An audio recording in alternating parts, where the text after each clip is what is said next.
I don't think Aubameyang was wrong there. If that went wide and he did nothing, he'd get slaughtered. I hear you, he's putting it in, but you could see Stevie Wonder could see your offside. You could see your offside. I like that you're following it in, but I don't think it was a following in thing. I think it's I haven't scored, I need to score, and it would have been cool if it scored. But yeah, man.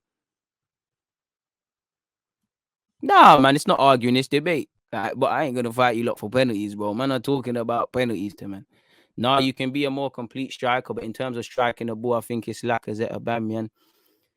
Don't know, man. I swear, Aubameyang, how many? It all depends, really.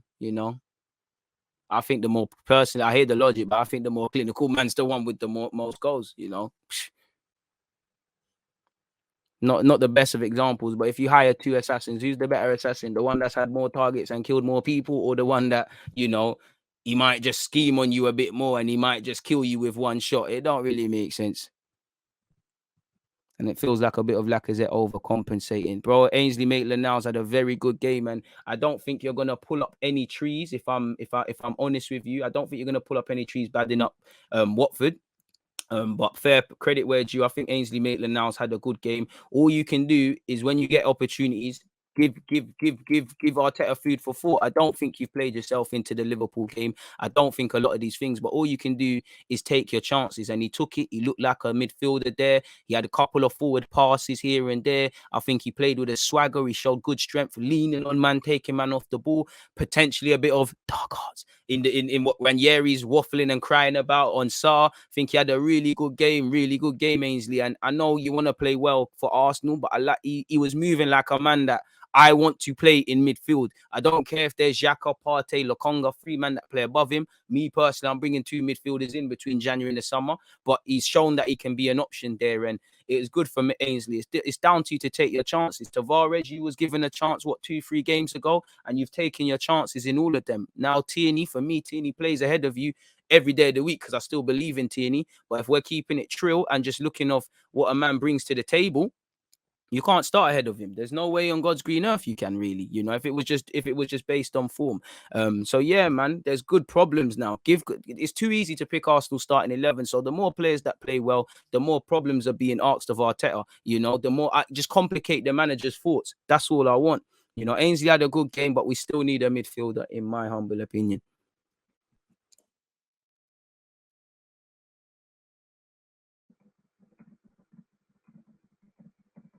And I think you did see the limitations in that game, respectfully to Lokonga and Ainsley. I know they passed the ball forward, but you could see it. Your Ben White and Gabriel are having to overcompensate because them man can't spray it like that. And then you're seeing our other players drop. If that's against Liverpool, we're found out very quickly. And I do think on the transition, we was quite lucky. We've run it against Norwich and got away with it, but we need better midfield options, respectfully, man. Tavares has earned his place in the team. He starts for Liverpool. Boy, that was a mad analogy. It's an interesting debate, man.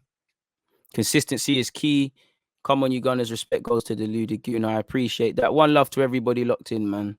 Bro, Ainsley Maitland-Niles was quality, man. Do you think we were lucky to score the goal given Ainsley Maitland-Niles' challenge is probably a foul on another day? I hear that. But you see what it is, yeah? Arsenal don't get that foul, though. Because how many times has that happened, bro? That happened in their game. Smith Rowe got bumped off the ball. They carried and kept it moving, and they didn't take their chance.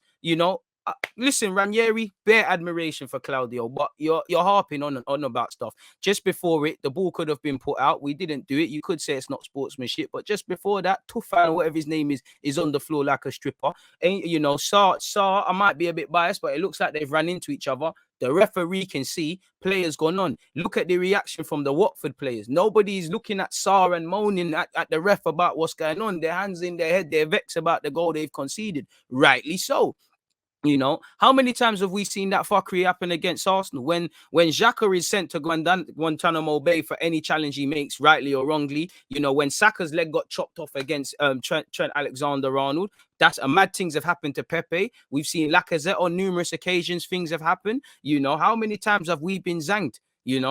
And at times people sit there and say Arsenal moan, get on with it. Get on with it. We get on with it. There's another rule now being applied, really. You either get with it or keep crying, in it. So I'm happy to see that. And Ranieri's just vexed. Reality is, yeah, they probably deserve something from the game. Arsenal weren't amazing. You know, they're 4-4-2, they were rigid, all these things. They're trying to stay in the league. There's a new manager coming in him, you know, he probably deserves some. He probably would have thought a draw was fair. He's probably more moaning at that and the run of fixtures they have to come. He's probably vexed at that. You know, it's not off. If you scored, you wouldn't have said anything. And to be fair, bro, he's dark art specialist. He's Italian, bro. Them man, they know the tricks and trades of the game. He just don't hate the player, hate the game. He don't hate the incident. He just hates the fact that it happened to him. If I'm honest with you, you know. So we move in that regards, man. Shout out you, man. Hit the like button if you haven't hit the like button, please, people. I appreciate that. It is what it is, man. It is what it is. Like, what do they want from us? Like, when Alonso is clotheslining Bellerin and they're calling us soft, what happens? And these were the things, bro. Every day, you know, for years, what did they say? Oh, go against Arsenal, make it tough, make it difficult, this and that, to the point where we've had numerous times against Stoke, we're kicked off even the wicked. You see the wickedest thing about Ranieri, yeah? I know it's not the same. But why aren't you saying anything when Danny Rose and these guys, you came to the Emirates to just kick our players? Fair play. Our players are technically better than yours. You want to kick them, discourage them, make it difficult for them. I hear that, but keep it trill. You know, you can't have it both ways. You lot were playing dirty and then you got banged on. It's simple as that. Hold your L. There's going to be times Arsenal get that. Obviously, if I'm Ranieri as an Arsenal fan, I'm going to be saying the same thing. Don't hate the player, hate the game. If it's a boxing match, the referee's in front of everything. If it's a boxing match, do you stop hitting your opponent because you feel, oh, I've hit him hard enough? Or do you have to keep hitting a man until the ref says something because your life's at risk? And that's the same thing with football. So either we try to get 3 points or we lose something here. And again, the game was in the balance. Really and truly. Let's just say we didn't. We did the sportsmanship. There's no ifs and buts, but let's just say we didn't score that goal. Sarr turns around and, you know, Josh King passes it after that mad thing from Ramsdale. He gets his head up and he finds Sarr and it's 1-0 to Watford. What's it said then? We needed these 3 points because, again, Liverpool, I hear what he's saying, but allow it, man. Rather than you looking at your team, bro, your team was playing on. Your team was playing on. Arteta told him to suck his mum as well, man. Respect Ranieri, but it's irrelevant, man. What you have to say, bro. Cry to the ref, man. Don't cry to us, because we get shagged week in, week out. Man, are talking about cojones and all this bullshit. Where is it? Fair enough, it wasn't him. But you get the point. Where's all this now? Allow it, man. Allow it, bro. Oh, yeah, he done. And all you can do is take your chances if you're Ainsley. Just take your chances. All you can do is take your chances. And that goes to every player. Like Ramsdale, because if Ramsdale fucked up when he got his chance, you know, you wouldn't be playing. And suddenly we might even be saying, yo, why do we spend 30 million if he can't bench Leno? He took his chance. Tavares taking his chance. Take your chances. Saliba, by God's grace, you come back next season. Take your chances. Simple as that. More likes than dislikes. Hey, bro, we keep going, man. You know, just keep hitting the like button if you haven't already. Salah will roast him, but Tavares has the athleticism and size to trouble him. Won't be a complete whitewash. You got to get near to Salah. I can't lie. I think Salah's going to barge him all over the place and twist and turn. It's not even about his pace. With the Tavares debate against Liverpool, you know, I think you could go to a back three. Tierney move over to the left, Gabriel in the middle, Tavares there, because I think there's two ways. I think Tavares at times has left a lot of gaps, and he left a lot of gaps against Watford. He did against Leicester. If you do that against Liverpool, it's going to be peak. You're going to have Trent if he flies forward, and you're going to have Salah. So it's an interesting debate. Do you go for the man that is in form and playing well, and deservedly so? But then obviously we could sit here and, you know, we could sit here in hindsight and say, oh, why did you play him and things? Or do you go with Tierney, who you could sit there and say, man's not fit, he looked a bit stiff, he's this, that, and the other. It's an interesting one. One thing I like about Tavares is that potentially we can overcompensate just flying down that left, provided it went that way. Because you look at Trent Alexander-Arnold, I've always said, you know, he's a terrific fullback, but I'm jealous of him because every game he plays, bro, man, don't have to do the fullback thing. He's playing centre mid, he's just linking up play with Liverpool, getting assists.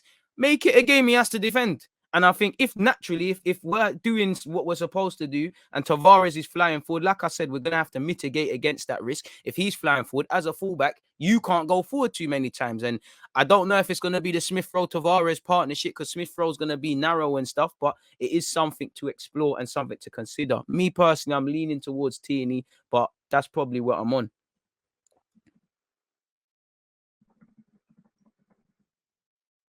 So it's either Tierney or Tavares versus Liverpool. But the other option is it could be both people. It could be both. It doesn't have to be either or one of the other and all of these sort of things, folks. It really doesn't.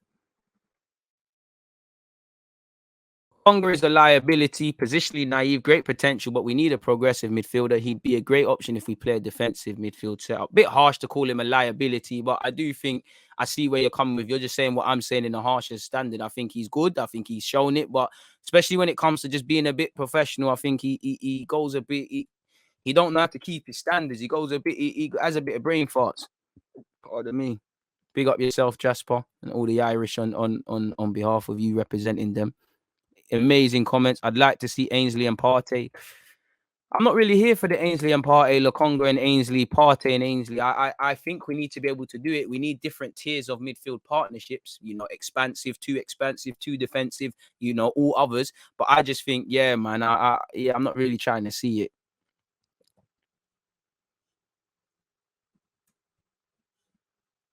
I just hope the man them are fit for that game against Liverpool because we're going to need everybody. They said we have a weak mentality, but then we show a bit of fight and we shouldn't be doing that after media. Need more of that, to be honest. Tired of the notoriously of being too friendly, but we're very friendly. All I'm going to say is keep it chill because you lot were elbowing and kicking us and all these things. Oh, that's all it is. There's going to be incidences this season where we say, why isn't that happening? Why is that happening to us? Why didn't we get it and things? But we're just going to have to deal with it, people. Simple as that. We're just going to have to get on.